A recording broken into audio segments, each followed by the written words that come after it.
Esse é o canal oficial do Bispo Bira no YouTube. Se inscreva hoje e não esqueça de acionar o sininho para receber notificação a cada nova postagem. Se você gostou do vídeo, não esqueça de deixar o seu like e compartilhar com seus amigos. Ouça agora a palavra amiga do Bispo Macedo.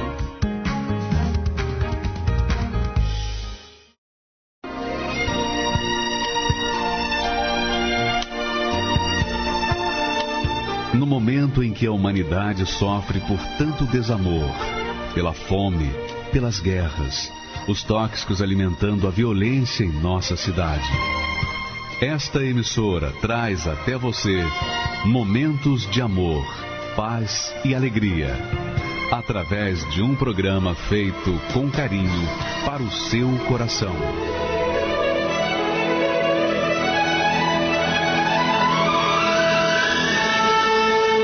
E agora, com você, diretamente do Templo de Salomão, a palavra amiga do Bispo Macedo.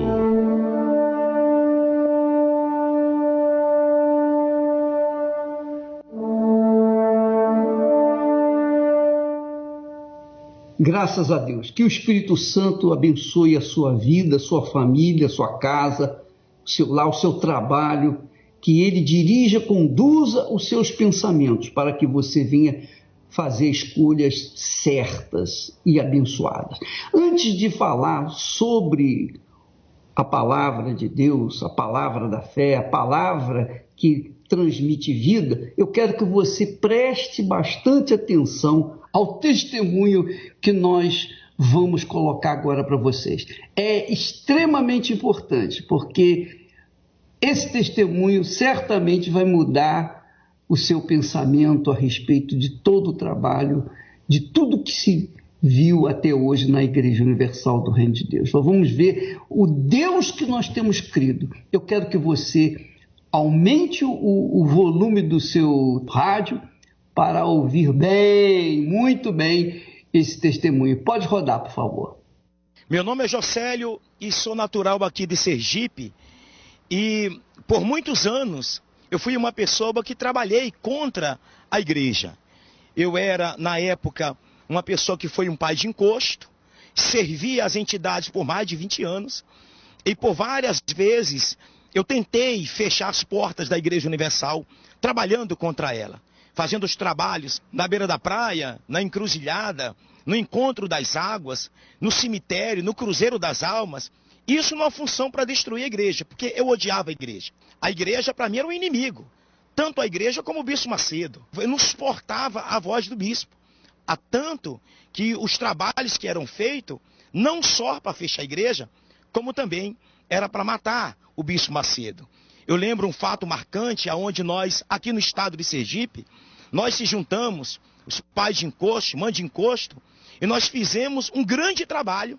Esse foi o maior trabalho que nós fizemos para fechar definitivamente a Igreja Universal. Tem um ponto muito marcante nessa época, que o espírito que eu servia, que era o dono da minha cabeça, né, ele me deu uma ordem. Ele disse assim: você tem que tirar a vida da sua avó. E eu fui até a casa dela. Ela estava sentada na varanda, lembro como hoje, que isso ficou muito marcado na minha vida. E eu entrei pelo portão da casa dela, e chamei um palavrão com ela, e ela entendeu que não era eu ali. E ela levantou da cadeira de balanço, e ela me falou uma frase. Ela disse: meu neto, quem foi que deu a vida na cruz por você? Naquele mesmo instante, eu caí de joelho, e a minha vida começou a mudar daquele dia. Eu comecei a entender, os meus pensamentos já eram outros.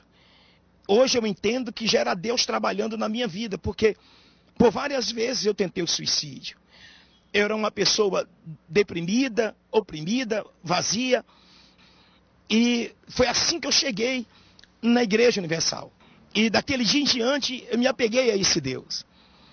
Tudo que eu ouvia na reunião, eu obedecia. Porque se eu obedecia às entidades, se ele mandava eu ir numa encruzilhada, eu ia. Se ele mandava eu ir na cachoeira, eu ia. E por que não obedecer aquela voz que estava vindo do altar? Eu participei das correntes de libertação, manifestei dentro da igreja. Com uma semana eu me batizei nas águas. A minha mãe, em casa, ela disse assim, você vai ser crente? Eu falei para ela assim, não, minha mãe, eu só quero ser feliz. Eu só quero ter paz. Naquela primeira semana que eu vim na igreja, eu dormi. Eu não dormia. Eu não tinha paz. Eu sentia gosto de sangue na minha boca. A minha vontade era de matar. E hoje, assim como eu lutei para fechar a Igreja Universal, hoje eu luto para contribuir com essa obra. Hoje eu luto para a Igreja Universal estar aberta. E assim como eu tinha colocado todas as minhas forças para fechar a igreja, hoje eu coloco toda a minha força para a Igreja Universal ela se encontrar aberta. Aqui no estado de Sergipe está sendo construída, né, essa grande catedral, que era um sonho nosso. Era um sonho do povo sergipano. Assim como Deus mudou a minha vida, Ele vai mudar também a vida de todas as pessoas que chegarem na Igreja Universal, nessa grande mãe que está de portas abertas. Pois é, minha amiga. Você vê que ele fez trabalho para me matar. E não conseguindo, o que ele fez? Se juntou com todos os pais de santo lá de Sergipe para fazer o maior trabalho, um grande trabalho, com todos os pais de santo, para tirar a minha vida, para acabar comigo, acabar com a Igreja Universal. É muito engraçado, só rindo mesmo. É só rindo mesmo. E quando ele fez o trabalho, só para você ficar bem, entender melhor, quando ele fez o trabalho para me matar, então a entidade falou assim, olha, eu só vou atender o pedido de vocês se o Juscelio matar a avó dele. Matar a avó dele. E o que ele fez? O Juscelio foi na casa da avó para matá-la. E quando ele chegou lá, preparado para matá-la, então ela se levantou da sua cadeirinha de balanço e disse, meu neto, quem morreu na cruz por você? E foi o suficiente para ele se curvar, para cair de joelhos e então entregar sua vida para Jesus. Você vê que foi uma coisa que aconteceu não na igreja, mas na casa da avó, quando ela mencionou a cruz, que representa a nossa liberdade. Minha amiga, meu amigo, eu quero que você preste bastante atenção numa coisa. Nós estamos pedindo ajuda para a construção, término da construção do templo lá em Sergipe, que está esperando esse templo há 36 anos. 36 anos. Então, nós queríamos que você soubesse uma coisa. Toda vez que nós investimos na construção de um templo, seja ele grande, magnífico, majestoso, ou seja ele simples, não importa. Não importa. Jesus disse assim, o que é mais importante? O ouro ou o templo? O templo que santifica o ouro. E Jesus, então, dá uma clara demonstração de que o templo é maior do que o ouro. O altar é maior do que a oferta. E é no templo que está o altar. Quando nós nos unimos para construir um templo para a glória de Deus, seja ele pequeno ou grande, seja uma catedral, seja um templo de Salomão, o importante não é a parte exterior do templo, a grandeza do templo. a beleza do templo. O mais importante é o altar. É o altar. Não se constrói um templo de Deus sem antes, primeiro, construir o seu altar. Então, minha amiga, meu amigo, quando nós construímos um templo, nós estamos edificando o altar de Deus. Lembra de Abraão, Isaac e até de Jacó? Em todos os lugares que Deus aparecia para eles, ali naquele lugar, eles edificavam um altar. O altar significa o lugar onde as pessoas têm um encontro com Deus. Por exemplo, a Igreja Universal tem construído altares nos presídios do Brasil afora. Quer dizer, nós não temos condições de construir igreja dentro de um presídio, mas nós construímos o altar. O altar é onde as pessoas têm um encontro com Deus. O Calvário foi o altar de Deus. É através do altar, é através da cruz, é através do sacrifício na cruz, quer dizer, no altar, no Monte Moriá, que nós temos acesso ao Todo-Poderoso. Então, quando nós construímos uma igreja, um templo, na verdade, o mais importante é o local de encontro, é o ponto de encontro das pessoas com Deus. Então, esse templo, essa catedral lá em Sergipe, Aracaju, é justamente para dar a chance de as pessoas terem um encontro com Deus, porque o altar é o ponto de encontro com Deus, com o Altíssimo. E agora eu queria que você lesse comigo esse texto. Preste atenção a esse texto que nós vamos meditar. Olha o que Deus fala. Deus falando através do profeta Isaías. E se abrires a tua alma,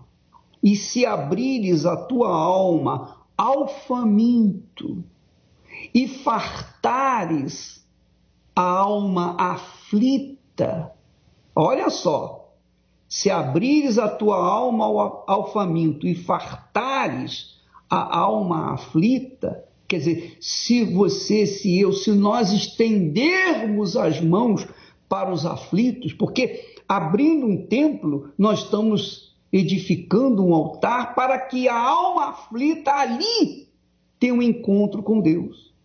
Quando nós fazemos isso, o Senhor diz, então a tua luz nascerá nas trevas e a tua escuridão será como o meio-dia. Quer dizer, isso está falando comigo, está falando com você, está falando com todos os interessados em edificar o altar do Altíssimo. E aí o Senhor continua falando, e o Senhor te guiará continuamente e fartará a tua alma em lugares áridos e fortificará os teus ossos. Quer dizer, vai curar as suas feridas. E serás como um jardim regado e como um manancial cujas águas nunca faltam. Ó, minha amiga e meu amigo ouvinte, olha só a importância de ajudar na construção, na edificação do altar de Deus. Onde quer que se construa um altar, que é uma igreja, um templo de Deus, do Deus vivo, do Deus de Abraão, de Isaac, do Deus de Israel, então as pessoas que cooperam, as pessoas que ajudam, as pessoas que se sacrificam, as pessoas que dão o seu melhor, que fazem as suas doações, porque não se edifica um altar de Deus no meio da rua, tem que se edificar num terreno e ali construir um local onde as pessoas tenham acesso ao altar de Deus.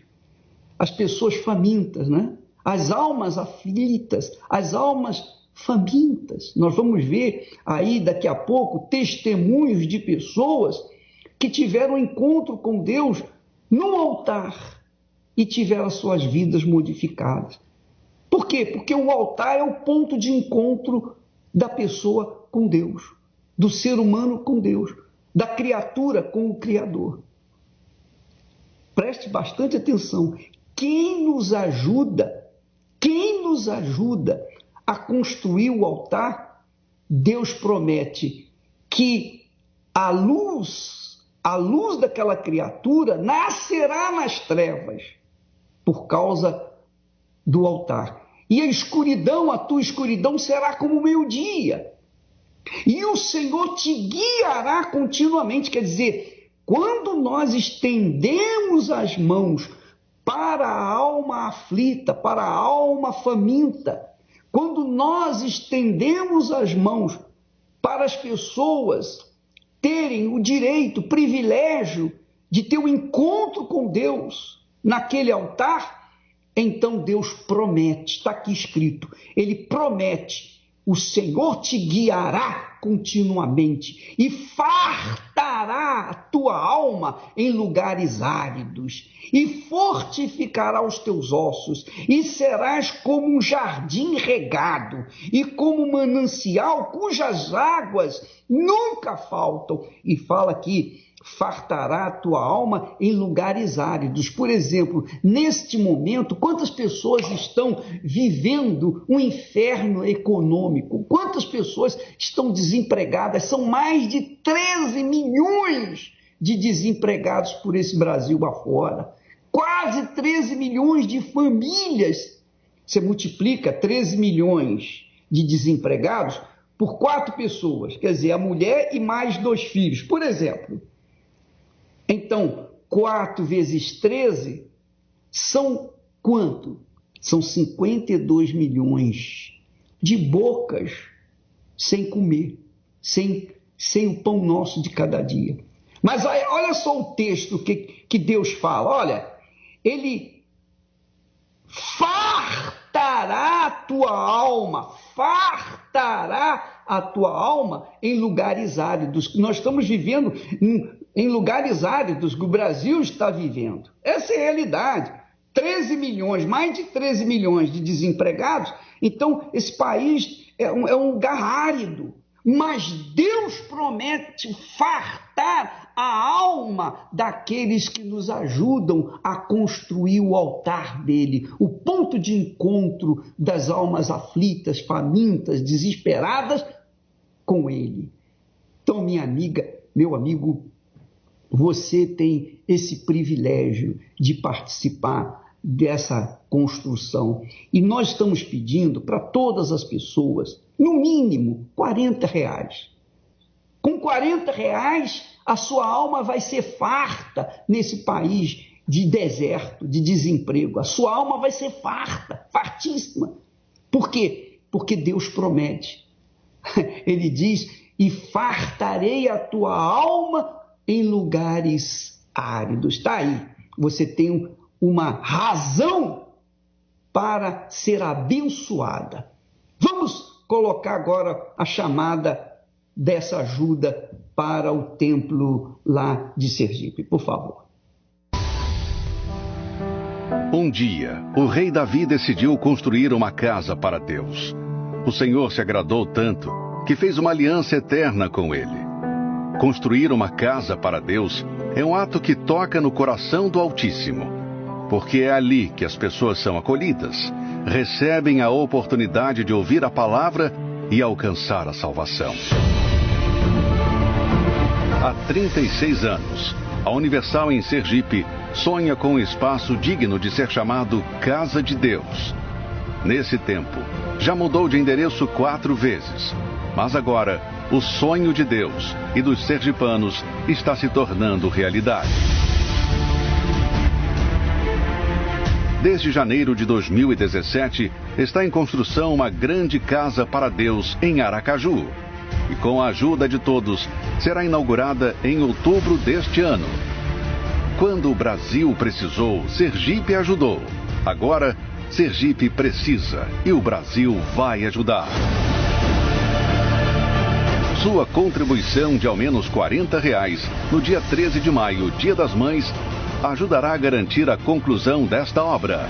Faça como o rei Davi, toque no coração do Altíssimo. Ajude a construir uma casa para Deus. SOS Sergipe, 13 de maio, Dia das Mães. Ou doe já com segurança, acessando doação.universal.org. São 52 milhões. Um quarto da população brasileira, mais de um quarto, ou menos, ou quase um quarto da população brasileira, são mais de 200 milhões de brasileiros, 13 milhões, mais de 13 milhões de desempregados significam mais de 52 milhões de pessoas também passando necessidade. Porque um desempregado significam 4 pessoas, ou 5 pessoas, ou 4 pessoas, a mulher e mais 2 filhos. São 4 pessoas. Então, multiplicando, nós teremos mais de 52 milhões de pessoas, bocas que estão sem comer, sem trabalho, sem a fonte de renda, por causa do lugar árido que nós estamos vivendo. Porém, Deus promete, Deus falou isso. E como é que você vai saber, como é que você vai ter certeza que Deus falou isso?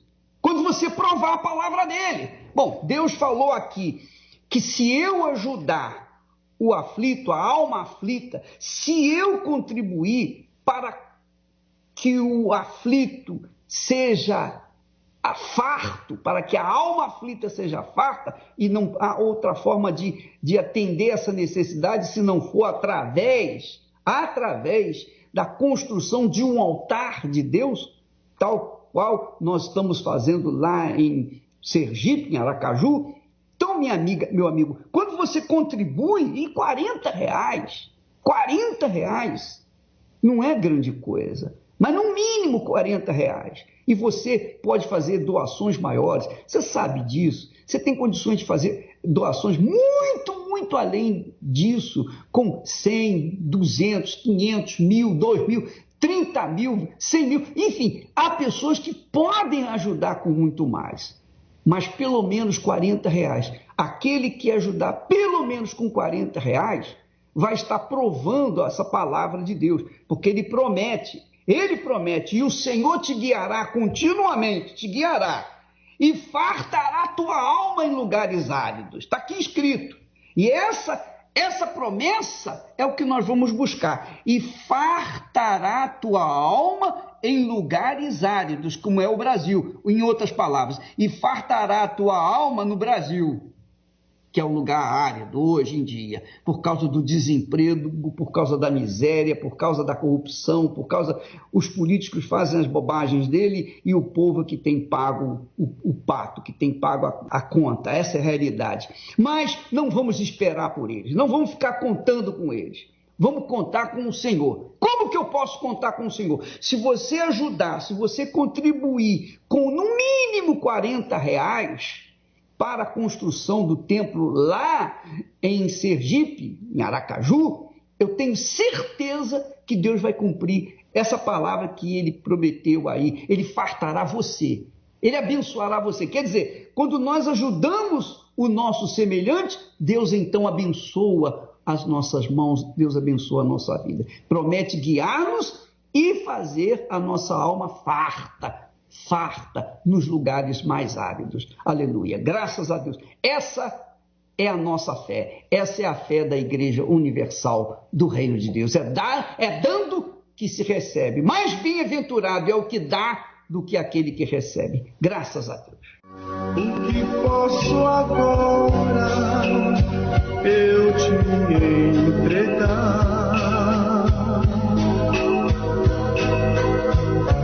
A minha alma anseia em saber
minha alma hoje pois saber. Te darei, te darei, te darei, Jesus, minha vida, o meu ser, te darei.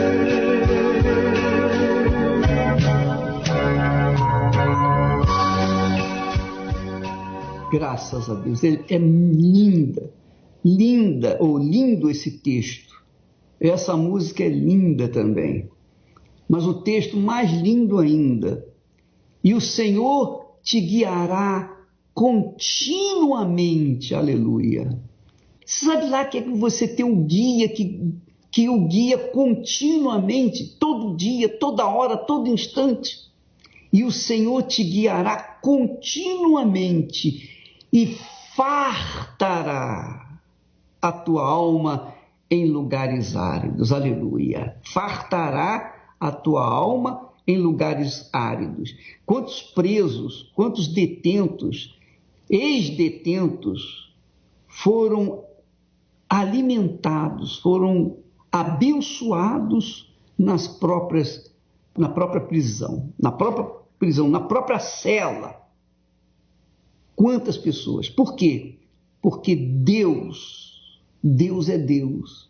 Ele é o mesmo. O que ele foi no passado, ele é no presente.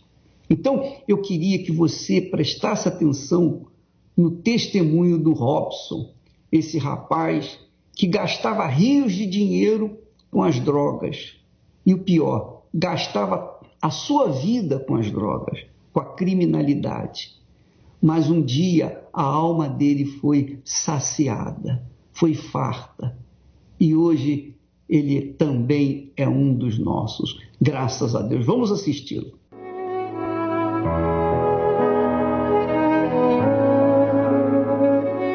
Meu nome é Robson de Freitas, eu tenho 47 anos de idade, sou morador da cidade de Itapevi, eu sou casado e hoje funcionário público municipal. Na minha vida, tudo começou aos 13 anos, dentro de um banheiro de uma escola. Infelizmente, eu tive a oportunidade de conhecer as drogas dentro de um banheiro na escola.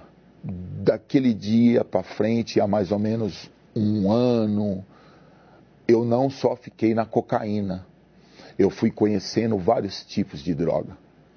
Chegou a um ponto, uns 2 anos mais ou menos, eu não lembro, eu já tinha experimentado 10 tipos de droga. Como eu comecei a usar droga, eu comecei a me influenciar com pessoas do mundo, pessoas que estavam no assalto, no roubo, no tráfico, que com 2 anos de usuário me apresentaram o mundo do crime. Que aí que foi o estupim da desgraça na minha vida. O porquê que foi o estupim? Porque o sofrimento dos meus pais já não era mais só como usuário, mas também como criminoso. Eu cheguei a um ponto uma vez que a minha mãe não estava em casa, eu tinha guardado uma porção de cocaína dentro da minha casa e estava fechado a porta. Mas eu tanto fissurado de eu querer usar aquele dia aquela cocaína, eu estourei a porta da minha casa, eu peguei 5 gramas de cocaína de uma vez, e a cocaína, quando eu usava, ela me dava ar de poder, ar de heroísmo.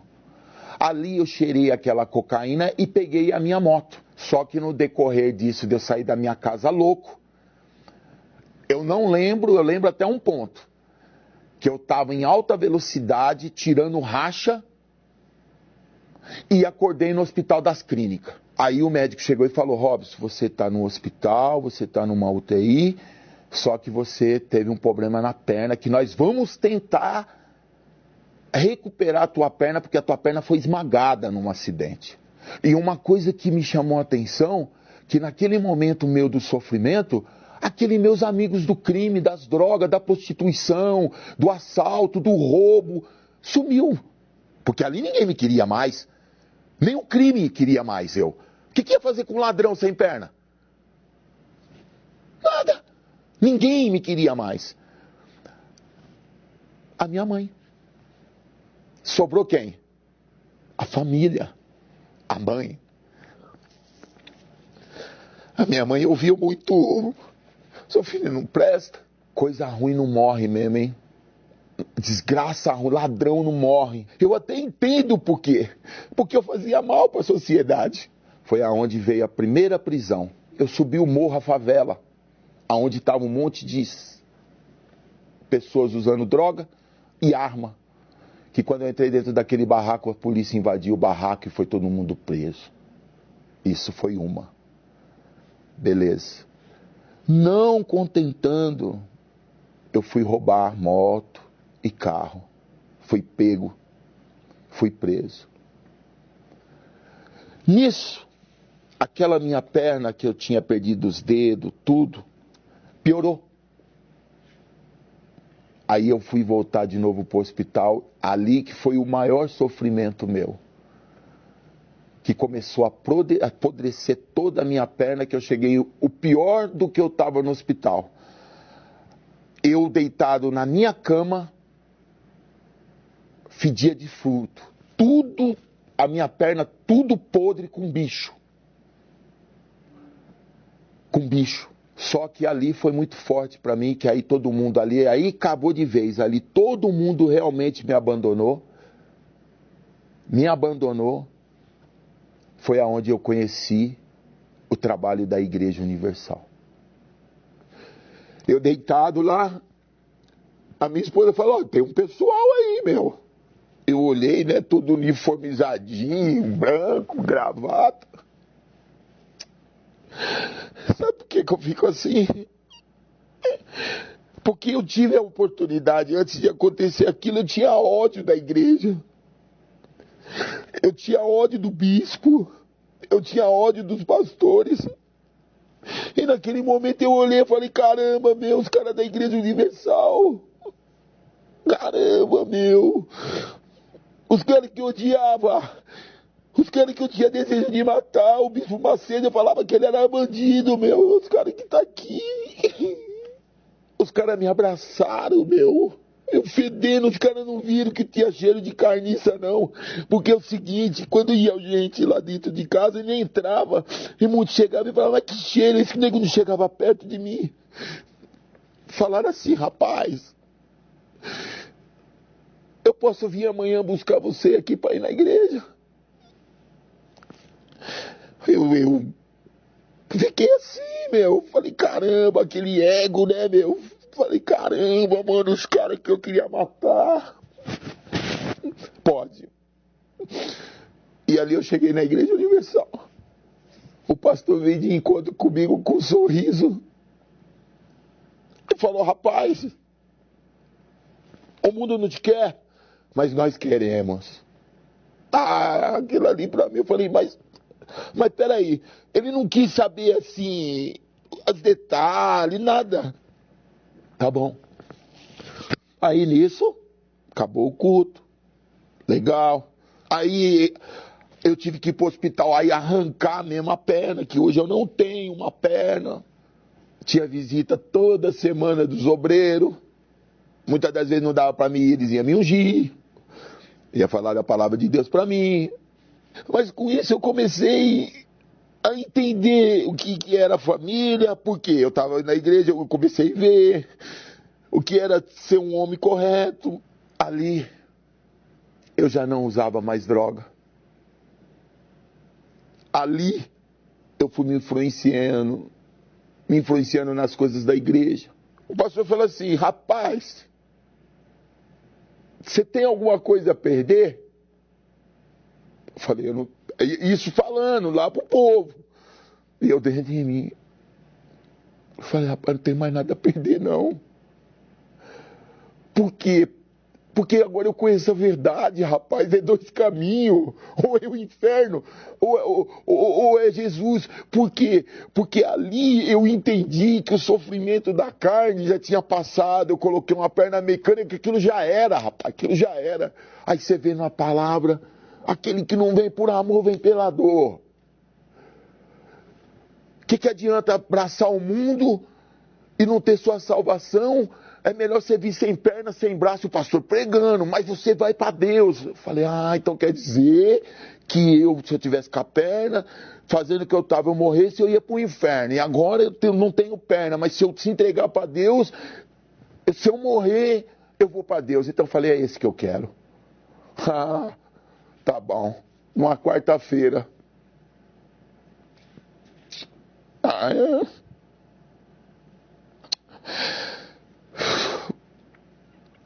Uma coisa que me chama a atenção, que muitas das vezes eu me preocupava de falar com Deus.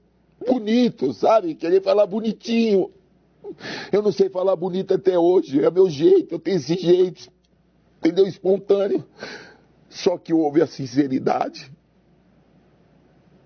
Houve a sinceridade naquela hora ali. E eu falei assim, meu Deus, faz da minha vida o que o Senhor quiser. As pessoas falam assim, entrou. A certeza, malandro. Eu tive certeza, porque ninguém mais acreditava mais em mim. E ali falou, vai, rapaz. Aí já era.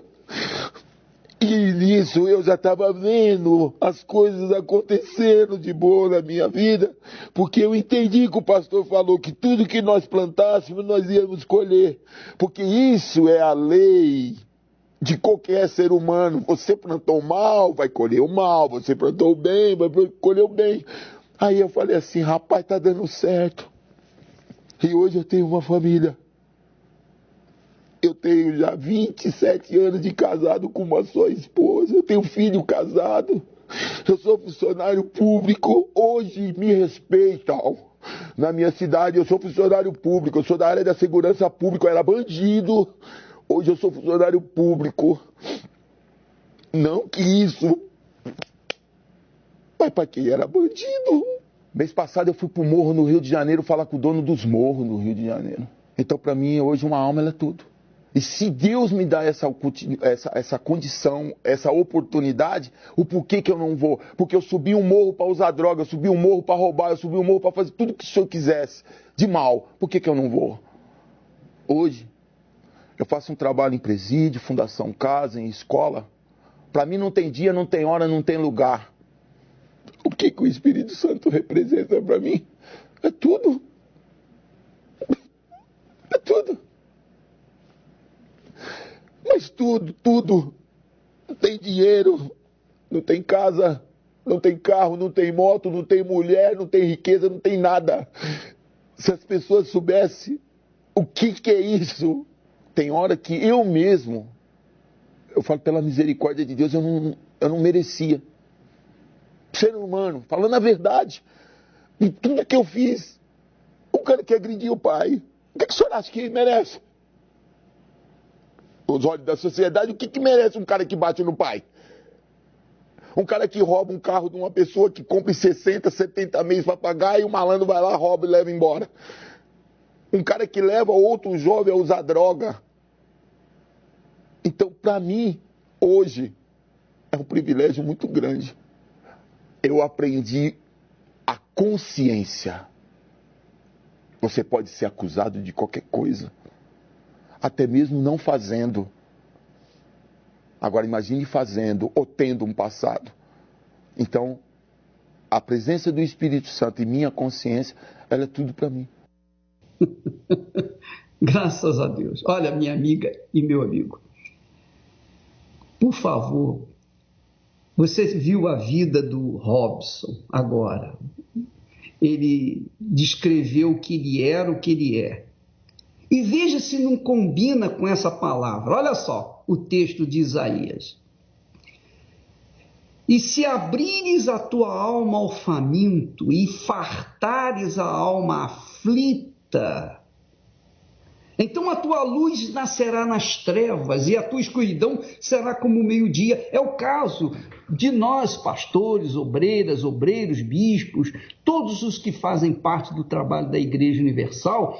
A gente se sente feliz, alegre de poder chegar a uma alma. Agora, não é só isso. O Senhor diz lá também, e eu te guiarei continuamente e fartarei a tua alma em lugares áridos e fortificarei os teus ossos, e serás como um jardim regado, e como um manancial cujas águas nunca faltam. Quer dizer, nós seremos como o jardim do Éden, o jardim que foi plantado pelo Deus Altíssimo.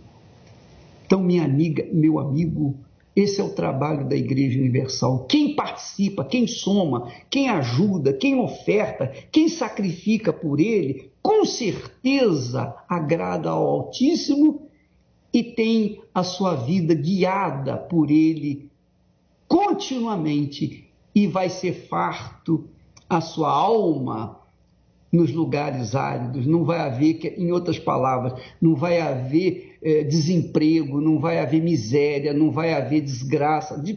Pelo contrário, o Senhor fortificará os nossos ossos e nós seremos como o jardim do Éden. Essa é a promessa de Deus para todos nós que contribuímos com esse trabalho de resgate, vivendo na prisão, que as pessoas que estão doentes, enfermas, oprimidas, pessoas que estão se matando, querendo se matar, as pessoas que estão perdidas nas drogas, pessoas, os cracudos, gente que ninguém quer, gente que a sociedade não quer mesmo. Nós estamos dispostos a tudo por tudo para chegar a essas pessoas e fazê-las fartas, fazer suas almas fartas. Graças a Deus. Senhor, eu sei que tu me sondas, sei também que me conheces. Se me assento ou me levanto, tu conheces meus pensamentos. Quer deitado, quer andando, sabes todos os meus passos. Ainda que haja em mim palavras, sei que em tudo me conheces.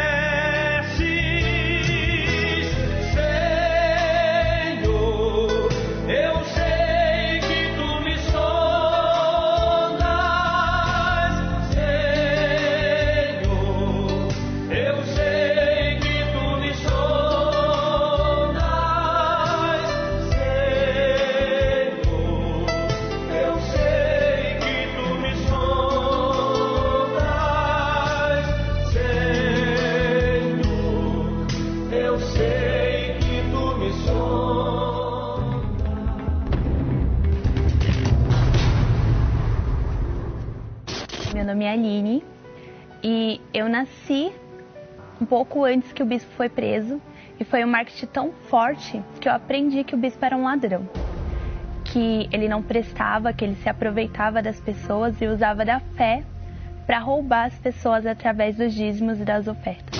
Aqui ele aparece pregando para uma multidão. Então eu sempre vi assim como um ladrão e que eu nunca ia pisar nessa igreja, que eu não ia fazer parte daquilo e até ia aproveitar para impedir as pessoas também de irem num lugar assim. Quando eu via o comercial falando eu sou universal, eu falava assim, nossa, mas que mentira, nada a ver isso, alguma coisa assim. Quando eu via um testemunho que a vida foi mudada, eu falava assim, nossa, tá mentindo. Achava que as pessoas eram pagas para que tivesse o testemunho. A investigação estabeleceu que os fiéis da igreja... Eu coloquei na minha cabeça que o bispo era um ladrão, que ele roubava, que ele mentia, e eu não fui atrás para saber se isso era verdade ou não. Eu poderia sim entrar na internet e olhar se aquelas matérias que eu lia sobre o bispo era verdadeira ou não, ou ter um outro meio de comunicação para ver se realmente tudo que eu tinha colocado na cabeça sobre a igreja era verdade. Só que eu não fiz isso. Eu tinha raiva da igreja, mas eu também era uma pessoa super nervosa, triste, vazia. Eu me sentia triste. Eu só era feliz quando eu estava com os meus amigos, quando eu ia pra balada, quando eu bebia. Porém, quando eu entrava no meu travesseiro, eu era extremamente vazia. Eu chorava, escondida. Eu era infeliz. Um dia na escola, um jovem me convidou para um encontro de jovens. foi um lugar que eu me senti bem, que eu me senti leve, tive paz. E depois de um tempo que eu fui ligar os jovens à igreja e a igreja ao bispo. E aí eu percebi que aquilo que falavam era totalmente mentira, que não era verdade, que a igreja não é um lugar ruim, é um lugar maravilhoso, onde mudou a minha vida. Eu cresci aprendendo que a igreja era um lugar ruim, onde iam me roubar, iam fazer uma lavagem cerebral em mim. Só que foi totalmente diferente daquilo que eu esperava, que eu achava que era. Foi um lugar onde eu conheci a verdade, onde eu conheci o Senhor Jesus e onde mudou a minha vida. Pois é, minha amiga, meu amigo, esse é um fato. Quando as pessoas conhecem a verdade, elas se libertam. A verdade que liberta. Essa jovem que tinha tanto preconceito contra mim, o ex-pai de santo que se reuniu com outros pais de santo para fazerem macumba só para me destruir, essas pessoas eram enganadas, iludidas. Quando conheceram a verdade, elas hoje estão do nosso lado, passaram para o nosso lado, que é o lado de Deus, porque Deus é conosco. Então, elas viram a diferença na vida delas. E é isso que tem acontecido na vida das pessoas. As pessoas que descobrem, que acabam descobrindo a verdade. Porque a verdade é como óleo na água. Pode colocar o óleo lá embaixo, no fundo do mar, mas não tem jeito, ele vai subir e vai aparecer, cedo ou tarde, graças a Deus. Então, eu queria que você escutasse apenas uma coisa. Quando nós abençoamos a alma aflita, quando nós atendemos a alma aflita, quando nós saciamos a fome, a sede da alma aflita, o Senhor então olha por nós e nos guia continuamente e não deixa lugares áridos nos atingir. Nós seremos como o jardim do Éden. Graças a Deus.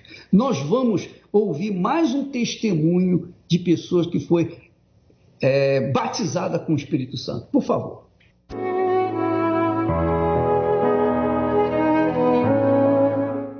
Meu nome é Thalita, eu tenho 24 anos. O meu sofrimento começou quando houve a separação dos meus pais.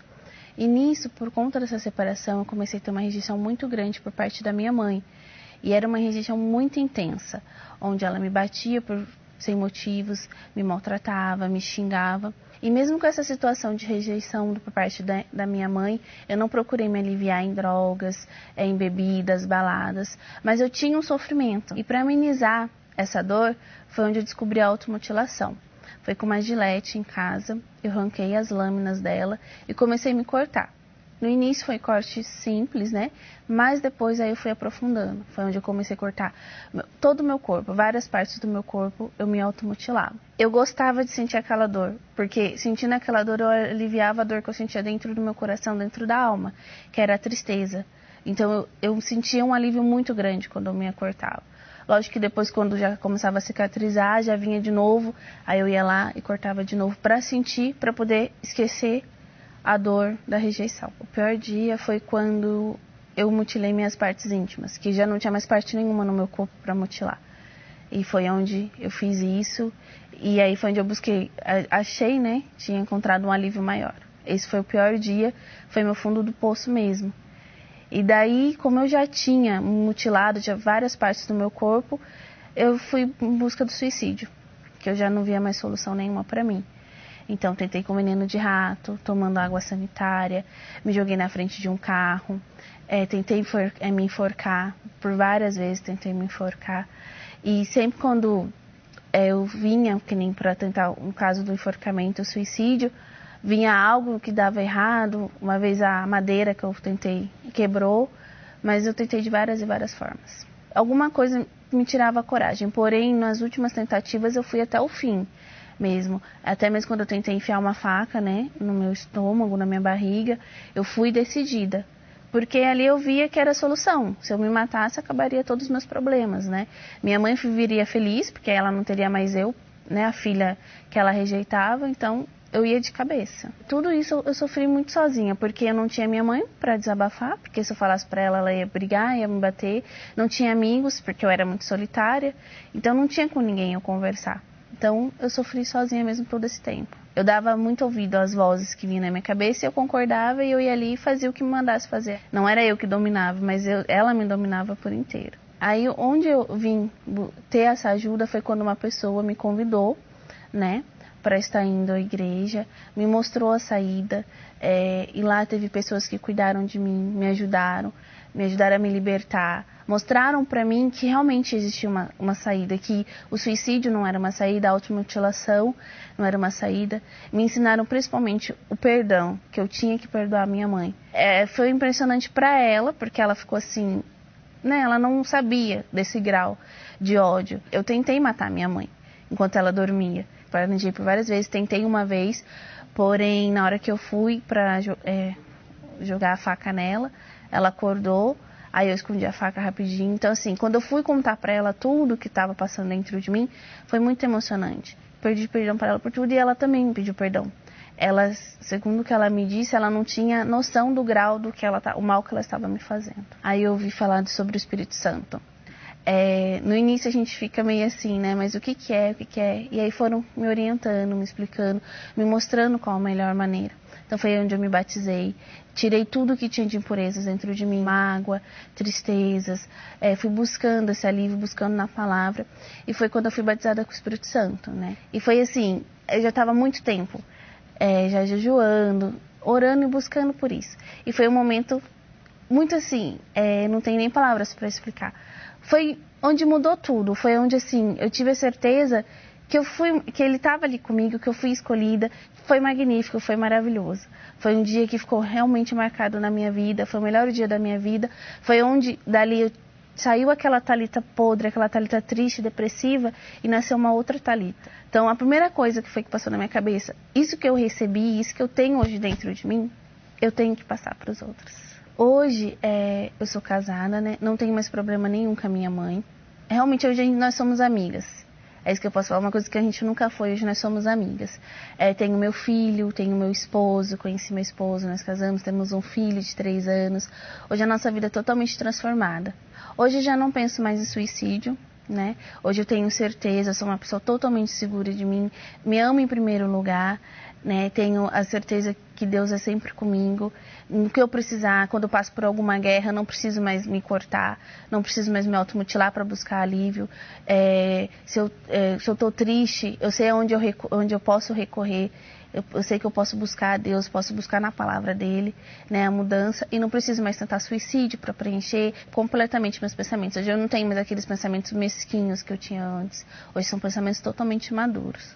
Então, amiga e amigo, um testemunho desse mostra claramente a ação do Espírito de Deus na vida das pessoas, tanto das pessoas que chegaram até ela e que saciaram a sede da sua alma, quanto da própria pessoa, a Thalita.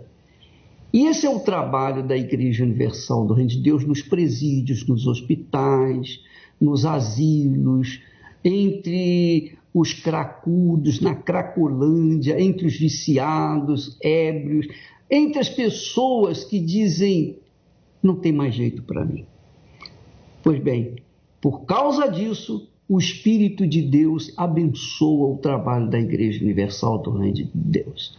Às vezes a gente fica falando, ó Deus, tem compaixão de mim, mas Deus já nos deu o Espírito dele para ter compaixão daqueles que estão sofrendo. E quem ajuda aqueles que estão sofrendo, certamente serão abençoados. Tem a promessa de Deus. Ele disse, ele mesmo disse, eu sou o Senhor que te salva, que te sara, que te cura. E eu estarei contigo continuamente, e não permitirei que a tua alma seja sofrida por conta do lugar árido que você estiver. Está aqui escrito de outra forma, mas essa é a promessa de Deus. O Senhor te guiará continuamente. Quem nos ajuda tem garantia de Deus que Ele vai guiá-los continuamente e fartará a sua alma por lugares áridos. Essa é a oração que eu faço para você. Se você quer ser abençoado, então ajude-nos a ajudar aqueles que precisam de ajuda. Você será abençoado. Essa é a realidade, porque Ele promete fortificar os ossos, Ele promete fazer da sua vida um jardim regado. Faça isso e você será feliz. Deus abençoe. Amanhã estaremos de volta aqui neste horário, nesta emissora. Logo mais eu estarei aqui no Templo de Salomão às 8 da noite. Até lá, em nome do Senhor Jesus. Senhor, eu sei que Tu me sondas. Sei também que me conheces. Se me assento ou me levanto, Tu conheces meus pensamentos. Quer deitado, quer andando, sabes todos os meus passos. Ainda que haja em mim palavras, sei que em tudo me conheces.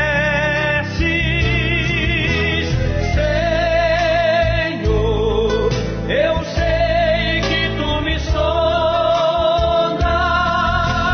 Senhor. Eu sei que Tu me sondas, Senhor. Eu sei que Tu me sondas, Senhor. Eu sei que Tu me sondas.